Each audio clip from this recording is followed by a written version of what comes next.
안녕하세요. 이호석입니다. 오늘은 이재명 민주당 경선 후보가 이런 말씀을 하셨더라고요. 회복과 성장으로 코리아 디스카운트를 해소해서 코스피 5천 시대를 열겠습니다. 지금 보니까 코스피가 2,486이거든요. 딱 2배 올려주신다는 얘기인데 진짜 올려주신다는 얘기인가요?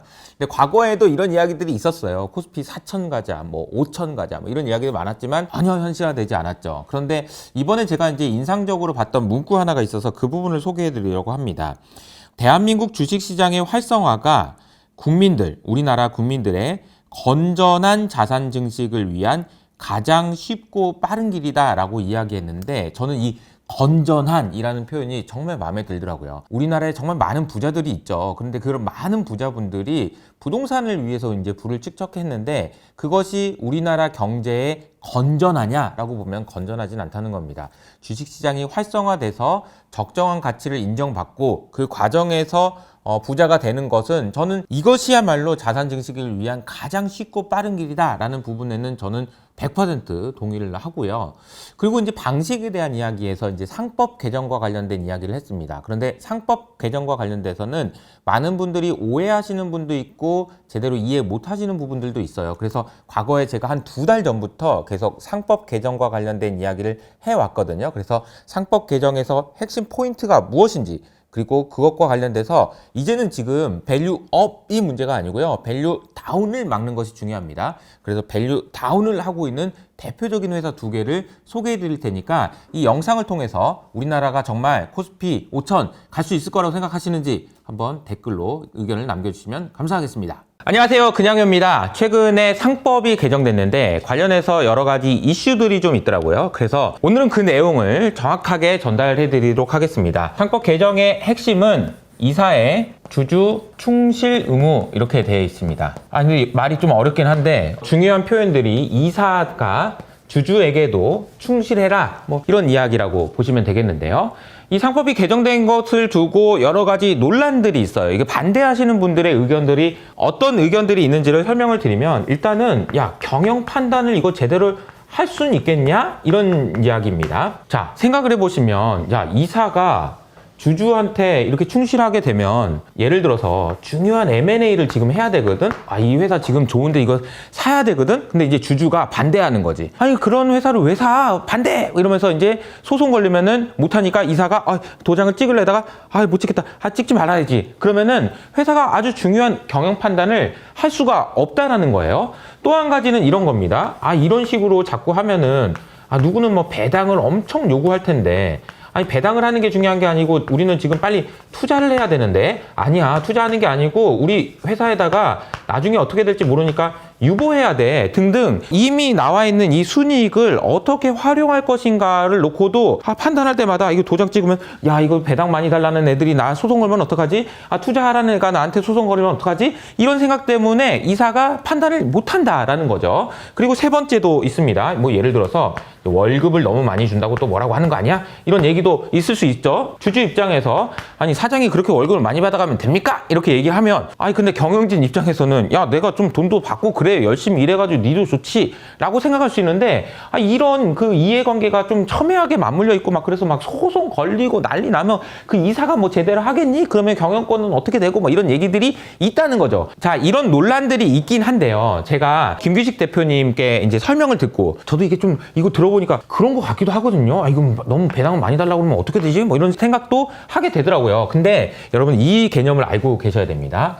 자, 선관 의무라는 것이 있고요. 그리고 충실 의무라는 것이 있습니다. 이게 서로 다르다는 걸 아셔야 되는데 사실 이걸 다르다라는 것을 아는 분이 우리나라에 많이 없다고 하시더라고요. 그래서 제가 오늘 김기식 대표님한테 설명 들은 거 자세하게 설명드릴게요. 이 충실 의무가 여기에서 말하는 이 충실 의무예요. 이사의 충실 의무, 자, 선관 의무가 아니고요. 충실 의무입니다. 이 2개가 어떤 차이가 있는지 설명드리도록 하겠습니다. 영어로는 이 선관 의무는 duty of care이고요. 충실 의무는 duty of loyalty입니다. 개념이 조금 다르다는 거 이해되시나요? 이건 좀 주의해야 되는 거고요. 요거는 충실해야 된다 이런 얘기입니다. 어떤 의미가 있는지 좀 설명드리도록 할게요. 가장 큰 차이는 제가 생각할 때는 이해관계에 있는 것 같아요. 자, 배당을 주세요. 아니요, 투자를 하세요. 아니면 유보를 하세요. 자, 이해관계가 어떻죠? 각각 주주마다 배당을 더 많이 줬으면 좋겠다라는 사람도 있고요. 투자를 해서 성장했으면 좋겠다라는 사람도 있고요. 아니야, 지금 경제가 어려우니까 유보해놔라는 사람도 있을 겁니다. 이거는 이해관계가 어떤 상황이냐면요. 다른 상황입니다. 주주 간의 이해관계가 서로 다르다라는 거죠. 이 경우에는 충실 의무가 아니고요. 선관 의무에 해당돼서 이번에 개정된 상법 개정안과 관계가 없습니다. 다르다라는 거예요. 그럼 이해관계가 다른 것의 결과물은 뭐냐라고 하면 한마디로 얘기하면 한 배를 탔다라고 볼 수 있습니다. 예를 들어 볼게요. 배당을 많이 하는 회사가 있었어요. 근데 배당만 많이 하다가 투자를 못 해가지고 회사가 망했어요. 그럼 어떻게 돼요? 배당하라는 사람과 투자하라는 사람 동시에 가치가 떨어지죠. 투자를 많이 했어요. 투자를 많이 해가지고 배당도 안 하고 그러다 투자했다 쫄딱 망했어요. 그러면 투자를 하라는 사람과 배당을 하라는 사람 동시에 망하죠. 한 배를 탔다는 겁니다. 그런데 충실 의무와 관련된 것은 이해관계가 다른 것이 아니고요. 충돌하는 경우를 말합니다. 이 충돌하는 경우를 다른 표현으로 하면은 딴 배를 탔다. 이렇게 볼 수 있다는 거죠. 그러니까 어떤 경우에는 자, 이해관계가 충돌한다라는 말은 무슨 말이냐? 어떤 주주한테는 좋은데 어떤 주주한테는 아주 안 좋은 경우를 말합니다.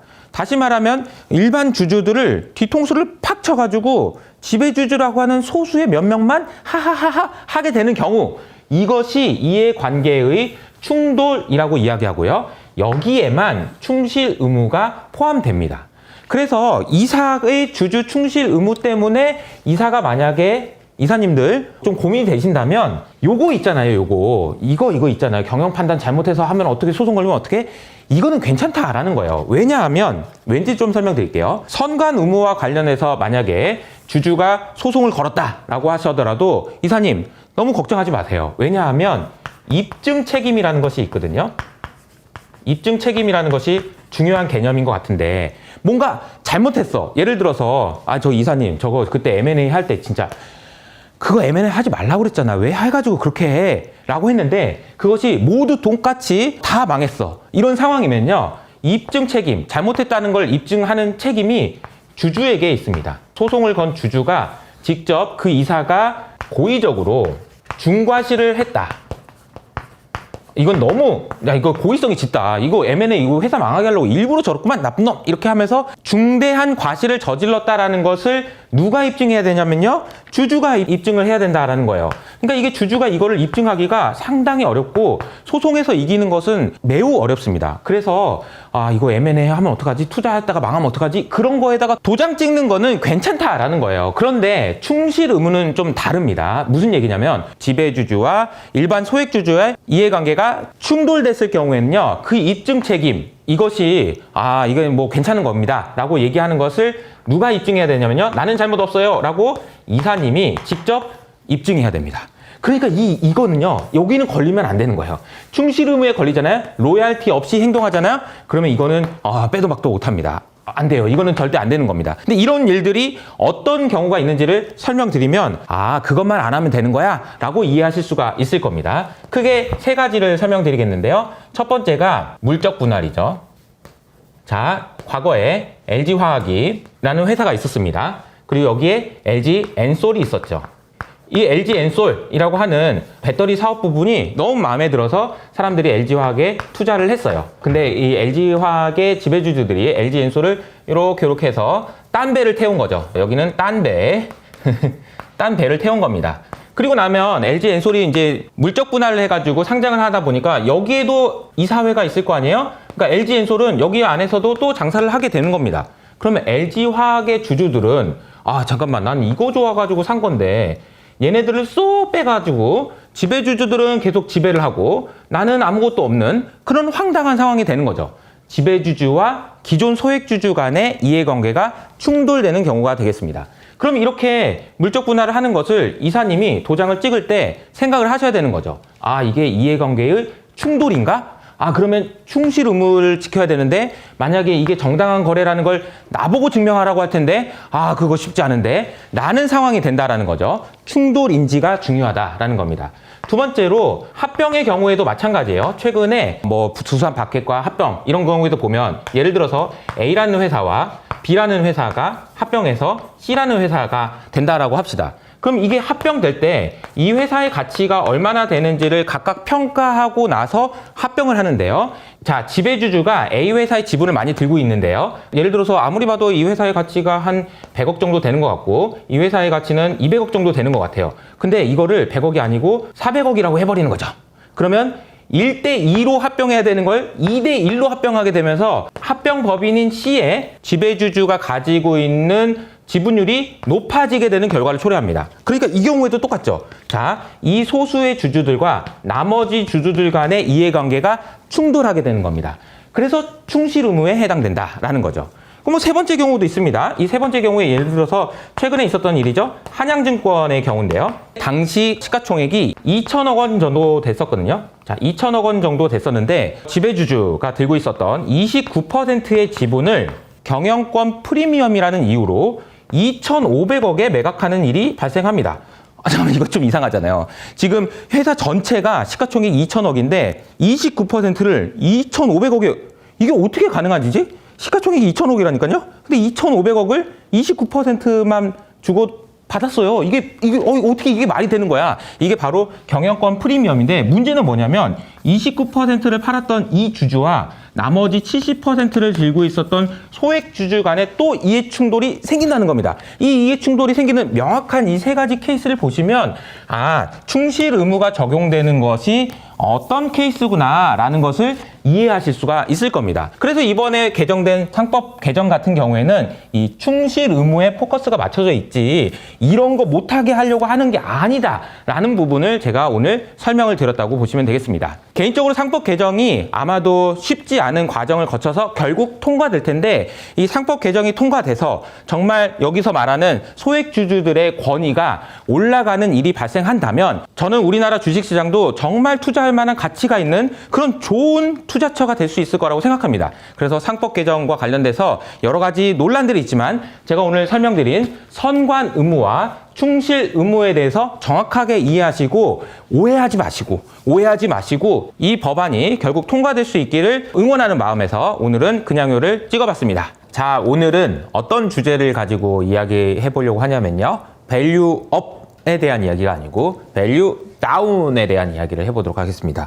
오늘의 주제는 밸류 다운입니다. 다운. 밸류를 낮추는 일이라는 이야기죠. 그래서 우리는 그동안 밸류업 이야기는 많이 들어봤는데 밸류 다운은 뭐야? 이런 생각 하실 수 있잖아요. 사실은 근데 잘 생각해 보면 밸류업을 하기 위해서 더 필요한 것은요. 밸류 다운을 못하도록 막는 것이라고 할 수 있을 것 같습니다. 그래서 오늘은 대표적인 밸류 다운에 대한 이야기를 해보도록 하겠는데요. 이야기를 하기 전에 우리가 알아야 될 것은 이 질문에 대한 대답인 것 같아요. 자, 우리는 회사의 주인은 누구인가? 이 질문을 해봐야 됩니다. 회사의 주인은 여러분들 잘 알고 계시는 것처럼 주주죠, 주주.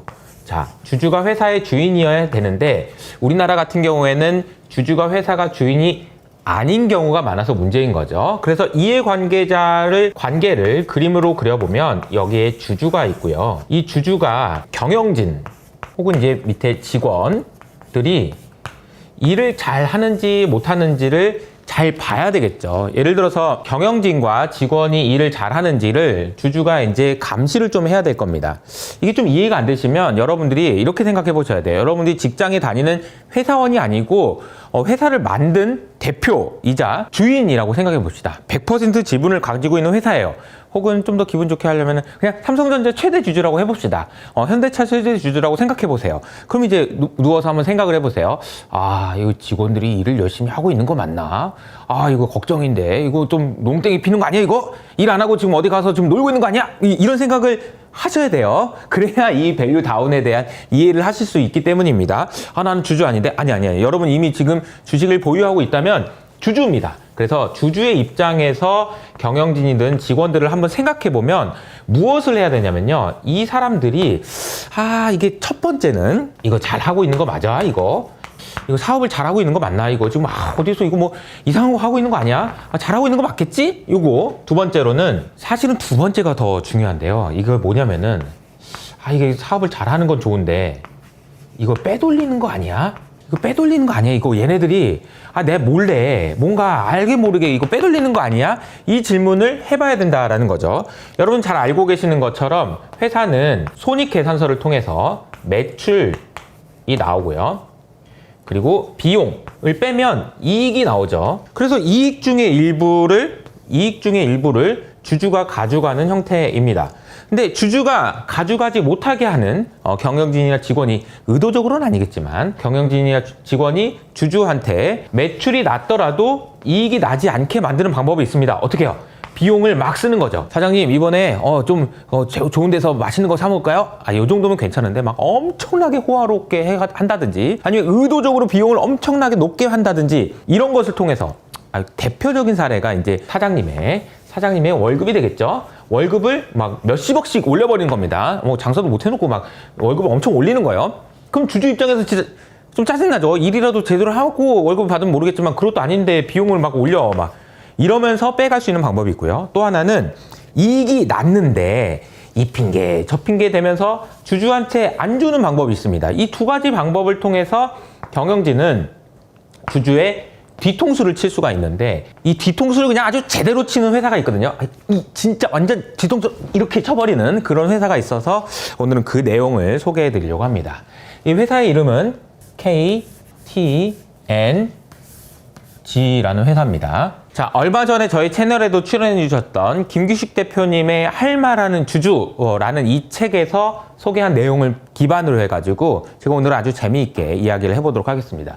이 KTNG의 경영진이 주주의 뒤통수를 어떻게 이렇게 때려버렸는지 한번 이야기를 해보도록 하겠습니다. 진짜 제대로 한번 때렸거든요. 그래서 그 내용을 소개할 텐데, 참고로 이 책은 영어로도 최근에 번역이 돼서 해외 투자자들에게도 지금 선풍적인 인기를 끌고 있다고 합니다. 근데 이 책이 인기가 있고 중요한 이유는 결국은 최근에 진행되고 있는 상법 개정과 관련이 있기 때문이고요. 오늘 내용을 들으신다면 이거 사면 돈 벌겠는데? 라는 생각까지 이어질 수 있을 겁니다. 자, 회사를 이해하기 위해서는 다양한 이야기를 할 수 있지만 제가 오늘 드릴 말씀은 이 회사의 사장님들의 이름을 적어가면서 어떤 일들이 있었는지를 설명드리도록 하겠습니다. 우선은 곽영균 사장님이라는 분이 있어요. 그래서 이분은 2004년부터 사장님이셨습니다.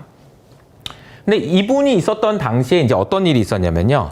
2006년에 칼 아이칸이라고 하는 글로벌 헤지 펀드들이 KTNG를 공격합니다. 그래서 니네 지금 인상공사 이거 좋은 거 있는데 이거 팔아가지고 좀 그 돈으로 주주 환원 좀 해. 사업 좀 똑바로 좀 해. 주주 환원율이 그게 뭐니? 라고 하면서 엄청나게 압박을 하기 시작하죠. 칼 아이칸이 KTNG를 공격했던 2006년, 그리고 나서 당시에 주주총회를 무사하게 마치고 곽영균 회장님이 다행이다. 내년엔 또 어떻게 하지? 머리 아픈데. 이렇게 생각을 하고 있는 동안에 칼 아이칸이 선물을 하나 보냈다고 합니다. 그 선물이 좀 기가 막힌 선물인데요. 어떤 선물을 보냈는지 이렇게 까보니까 그 안에 이게 있던 거죠. 미식축구 헬멧이 있는 겁니다. 칼 아이칸이 한번 내년에는 제대로 한번 싸워봅시다. 이렇게 얘기한 거죠. 그래서 그랬는지 어땠는지 모르겠지만 이 곽영균 회장님은 당시에 주주 환원율을요 3배에서 4배나 올리게 됩니다. 그러니까 주주 환원을 실제로 많이 했고, 그러면서 주가도 많이 오르는 그런 상황이 됩니다. 그래서 여기까지는 글쎄요 크게 문제가 없는 것처럼 보여요. 그런데 문제는 두 번째 사장님부터 시작됩니다. 민영진 사장님이란 분인데요. 개인적으로 제가 아는 분은 아니에요. 그런데 이분이 2010년부터 사장님을 하셨는데 2015년에요. 2015년에 제가 이게 사실 여부는 모르겠습니다만 배임 혐의로 구속당하십니다. 2015년에 구속을 당하셔가지고 백봉인 사장님으로 바뀝니다. 백봉인 사장님이죠. 백봉인 사장님이 2015년에 사장이 되십니다. 아마도 잘은 모르겠지만 이분 둘이 이제 사석에서는 형님 이렇게 하시지 않았을까, 좀 친한 것으로 좀 알려져 있는 것 같아요. 어쨌든 민영진 사장님께서 시계를 어떻게 했다고 하던데 저는 자세히 모릅니다. 어쨌든 배임 혐의로 구속되셨다가 출소를 하시긴 했는데 그 당시에 이제 백봉인 사장님께서 이제 사장을 맡아서 하셨다라는 거죠. 민영진 사장님 당시에는 곽영균 사장님께서 올려놓은 주주 환원율을 크게 낮춰서 대충 한 30% 정도를 주주 환원율을 낮췄다라고 되어 있습니다. 왜 낮췄을까요? 뭐 잘 모르겠습니다만 아무튼 낮췄어요. 자, 백복인 사장님은 2015년부터 무려 9년 동안이나 사장님을 역임하십니다. 중간에 우여곡절이 좀 있었어요. KTNG의 최대 주주 중 하나인 기업은행에서 안 됩니다. 이거 좀 능력 없는 것 같아요. 그냥 사장 교체하시죠. 이렇게 했다가 이거 기업은행 저거 뭐 정부 지분이 있더니 정부에서 입김을 작용하나 보네. 그러면서 살아남으시고 어쨌든 우여곡절 끝에 사장님을 가장 오래 하신 분입니다. 그리고 마지막으로는 방경만 사장님이 작년부터 2024년부터 사장님이 되셨습니다. 근데 제 생각에는 여기까지는 뭐 크게 문제가 없었는데 여기서부터 많은 문제가 있었던 것 같고요. 이 많은 문제 중에 이제 하나를 제가 오늘 소개해 드리겠습니다. 많은 문제 중에 하나입니다. 하나. 이 설명을 드리려면은 KTNG의 최대 주주가 누구냐? 이 질문에 대한 설명을 해야 돼요. 자, 뭐 물론 국민연금도 지분이 많이 있고요. IBK 기업은행도 많이 있고요. 뭐 등등 많이 있습니다. 그런데 최대 주주가 따로 있다라는 이야기가 있습니다. 따로 있다고? 최대 주주가 따로 있다니 이게 무슨 말이지? 라고 생각하시는데 지금부터 제가 KTNG의 최대 주주를 소개해 드리도록 하겠습니다. 첫 번째, KTNG 복지재단입니다. 두 번째, KTNG 장학재단입니다. 그리고 세 번째, 사내복지기금이고요. 네 번째, 우리사주조합입니다. 이 네 개의 재단과 기금 조합에서 보유하고 있는 KTNG의 지분율을 설명드리자면요. 여기에 2.6% 들고 있고요. 약 1% 들고 있고요. 3.7% 그리고 3.5%를 보유하고 있습니다. 그럼 이 지분을 전부 다 합치면 대략 한 11%, 12% 정도 되기 때문에 명실상부 KTNG의 최대 주주의 역할을 하고 있는 것으로 추정되는 그런 재단이라고 보시면 되겠습니다.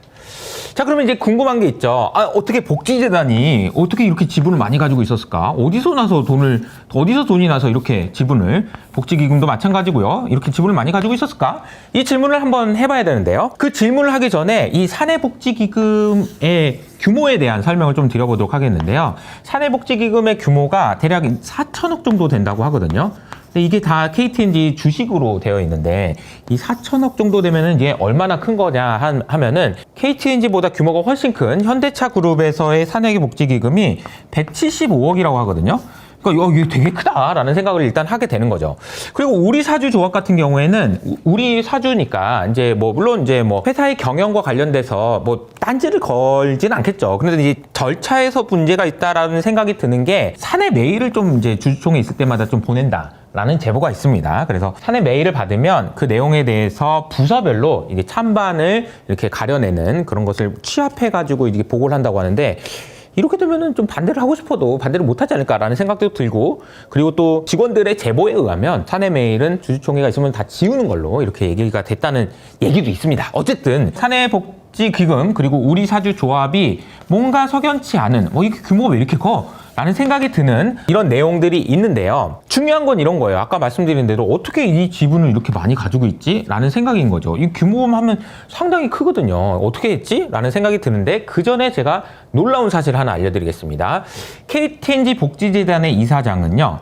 민영진 씨고요. KT 장학재단의 이사장은 백복인 씨입니다. 그러니까 잠깐만요. 요 분들 있잖아요. 요 분들. 여기죠. 경영진. 이거 제대로 잘 일하고 있는지, 어디서 띄어먹진 않는지, 뭐 이사들한테 뭐 이렇게 열기구 태워주고 이런 거 하는데 쓸데없는 데 돈 낭비하지 않는지 이렇게 봐야 되는데 그거를 감시하는 것이 주주잖아요. 이 주주의 최대 주주의 수장으로 지금 있다라는 거죠. 자, 그러면 이게 돈이 어디서 났냐? 제가 알려드릴게요. 자, 어떻게 했냐면요. KTNG가 가지고 있었던 자사주를 17년 동안 무려 22회에 걸쳐서 약 1조 원에 해당되는 규모의 주식을 증여했다고 합니다.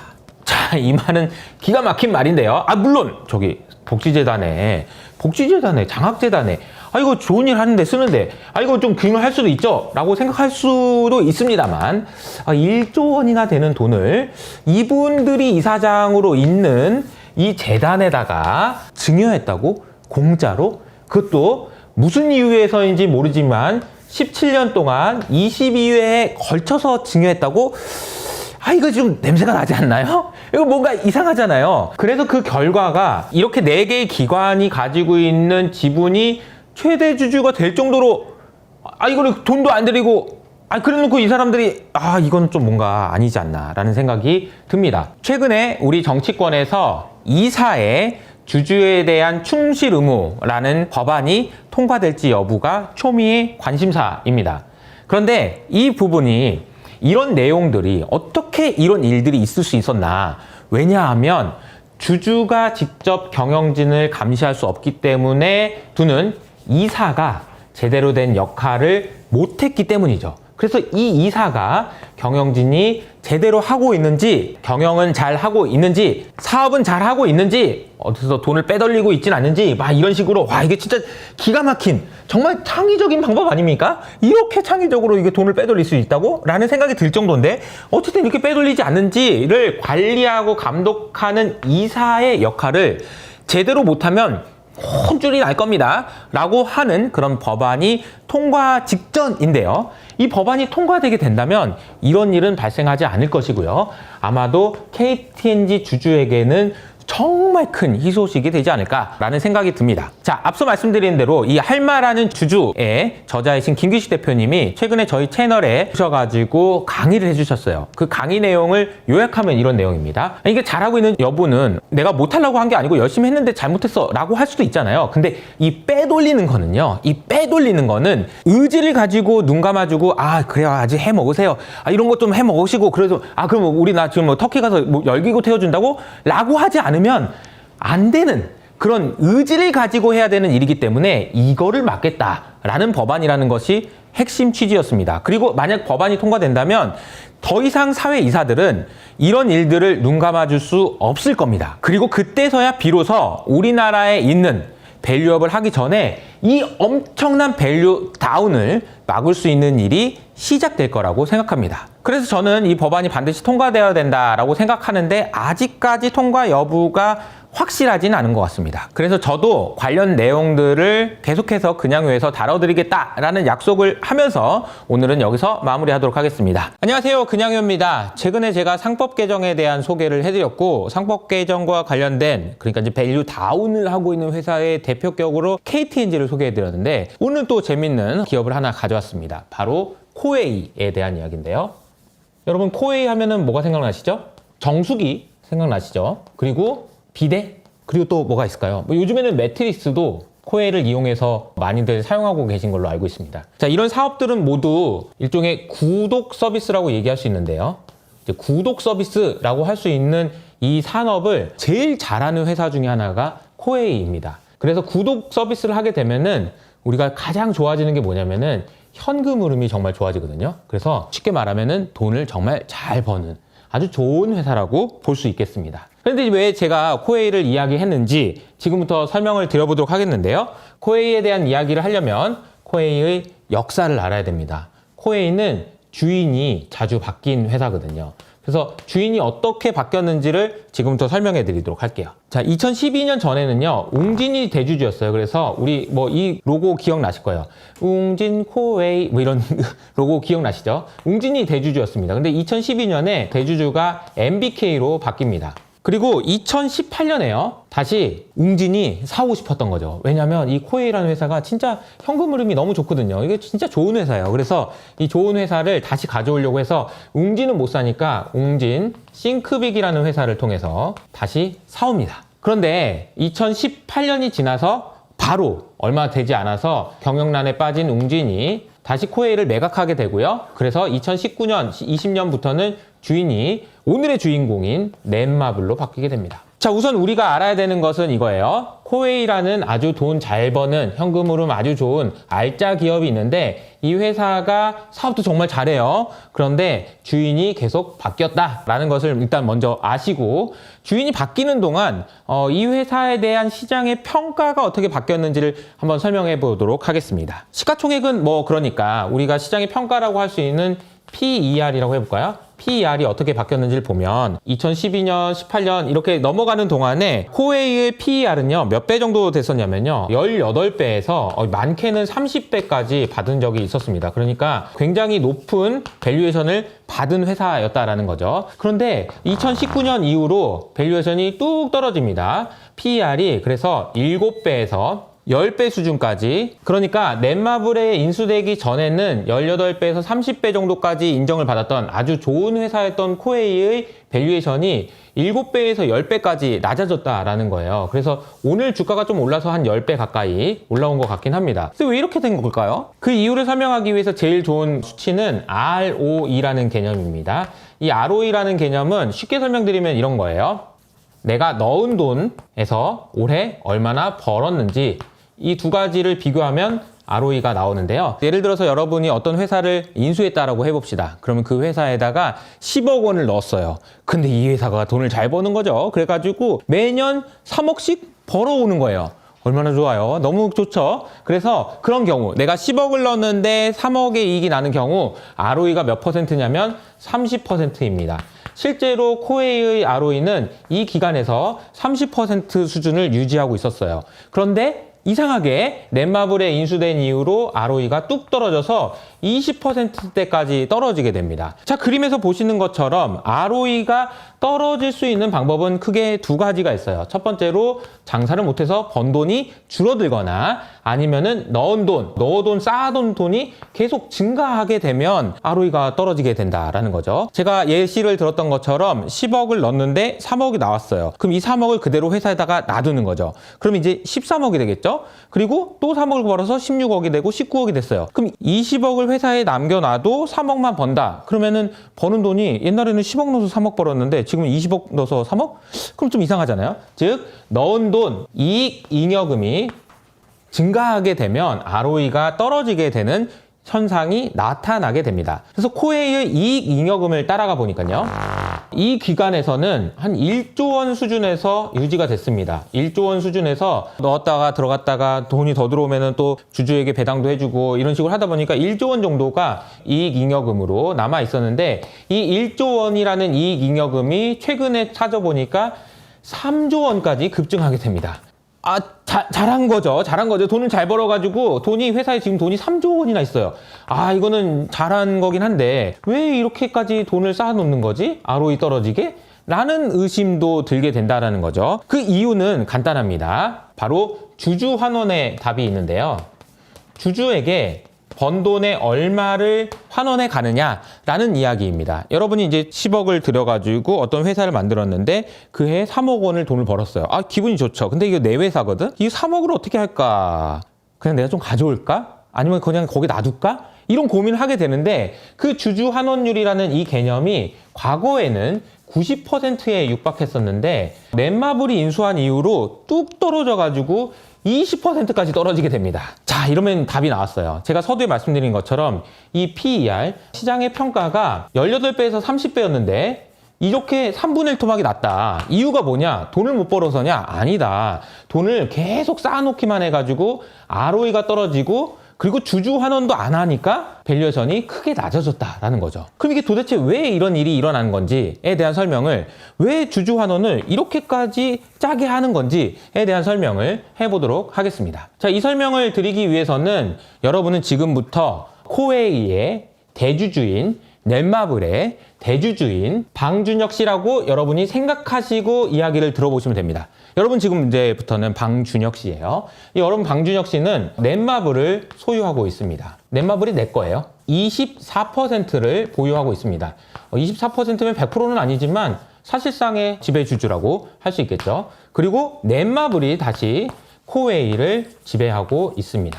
자, 이 코웨이를 지배하고 있는데요. 지분율은 약 25% 정도 돼서 실질적으로 방준혁 씨가 넷마블을 통해서 간접적으로 코웨이를 소유하고 있는 지분율은 약 6% 정도 된다라고 볼 수 있을 것 같습니다. 사실 근데 방준혁 씨가 코웨이를 가지고 있는 건 아니에요. 주식은 없어요.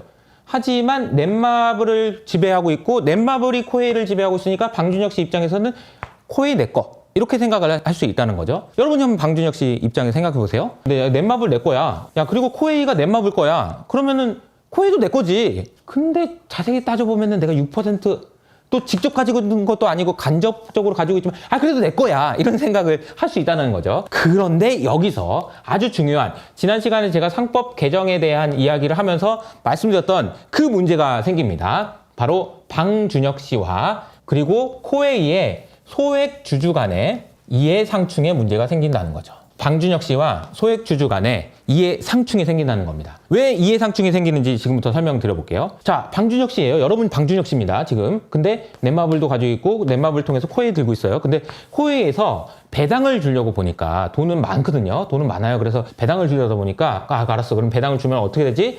해보니까 실제로 코웨이에서 100억 원의 배당을 한다라고 했을 때 방준혁한테 가는 돈을 따져보면 세금이랑 뭐랑 이런 게 하고 따져보면 남는 돈이 3억밖에 안 된다라는 거예요. 그러니까 여러분 입장에서는 이걸 안 하고 싶지 않겠어요? 내가 왜 굳이 내 건데 이거 100억을 내가 왜 이거 일단 나 안 해 이렇게 된다는 거죠. 대신에 코웨이에서 100억 원의 배당을 한다라고 하면 75%를 소유하고 있는 소액주주에게 돌아가는 배당 금액은 세금을 제외하고 나서라도 60억 가까이 된다라는 분석이 있거든요. 그러니까 소액주주 입장에서는 아니 돈을 3조 원씩이나 이렇게 쟁여놓지 말고 나한테 좀 줘 라고 얘기할 수 있는데 반해서 방준혁 씨 입장에서는 야 이거 내 건데 뭐하러 이게 돈을 주냐 라고 생각할 수 있는 요인이 있다는 거죠. 이해가 상충된다, 이해가 충돌된다 이런 이야기인 겁니다. 그러면 여러분이 한번 생각해 보세요. 방준혁 씨 입장에서 또 한번 생각해 봅시다.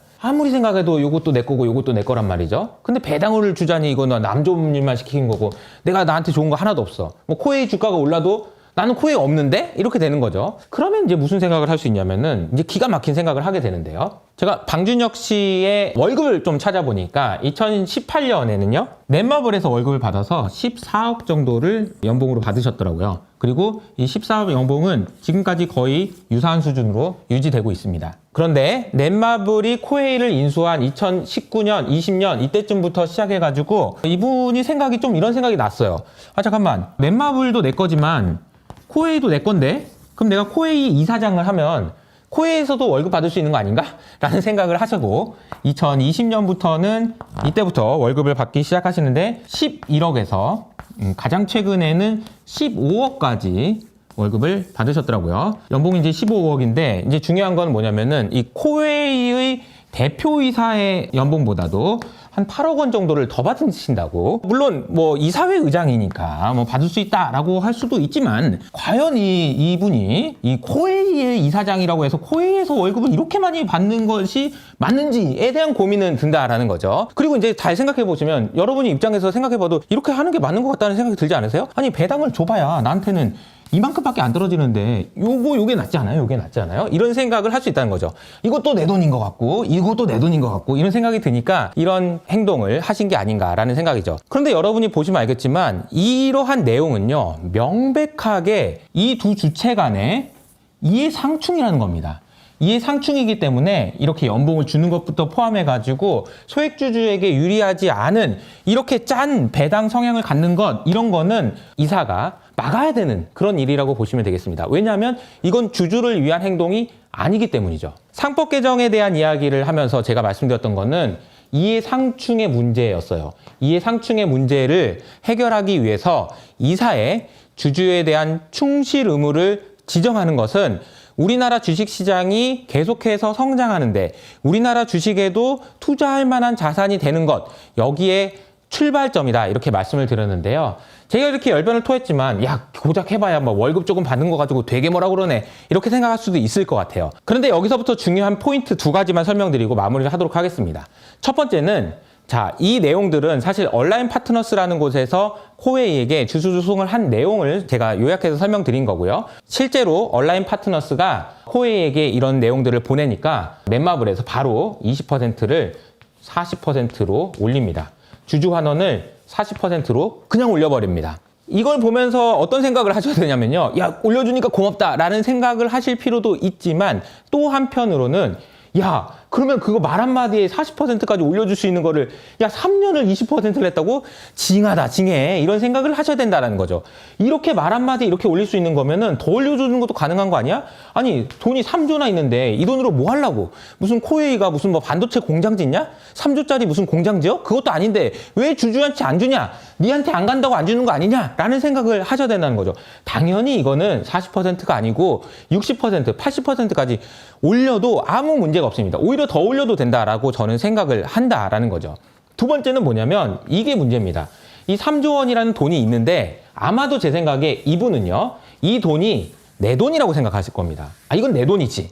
아니에요. 소액주주들 돈이죠. 이게 75%나 있는데요. 당신이 가지고 있는 것은 기껏해야 간접적으로 6%만 들고 있잖아요. 이 3조는 당신 돈이 아니라니까요. 이런 얘기인 거죠. 그런데 우려 섞인 얘기는 이 돈을 혹시 이분의 마음대로 넷마블이라고 하는 제국을 만들기 위해서 사용하는 것 아니냐라는 우려가 있다라는 거죠. 만약에 이런 결정을 한다면 코웨이의 소액 주주에게는 진짜 치명타 같은 얘기겠죠. 절대 그런 일이 발생하면 안 되지 않겠습니까? 완전히 이해가 충돌되는 그런 사안이잖아요. 그러면 이런 사안이 나왔을 때 이사가 나와서 아 이거는 주주한테 충실해야 돼서 이건 제가 도장을 못 찍겠습니다 라고 할 수 있게 만드는 법이 상법 개정이라는 거예요. 만약에 상법 개정이 안 됐을 때 방준혁 씨가 아 이거 내 돈이잖아 이거 내 돈 내가 지금 사고 싶은 거 있거든 그거 살래 라고 할 때 막을 수 있는 방법이 제한적이다라는 거죠.